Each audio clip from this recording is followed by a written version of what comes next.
ल साथी हो ढेडु यहाँ छ त्यहाँ खानु आइरहेको थियो ढेडु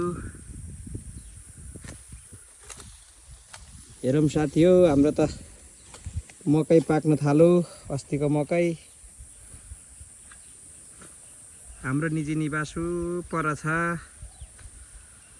हाम्रो मालगाडी यहाँ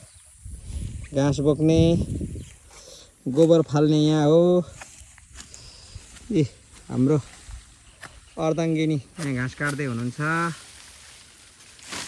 यो सुडान घाँस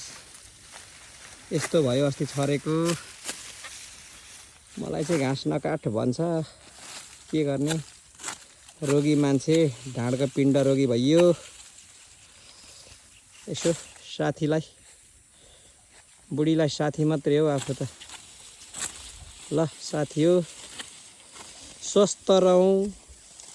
व्यस्त रहौँ मस्त रहौँ सबैलाई शुभ दिन बाई बाई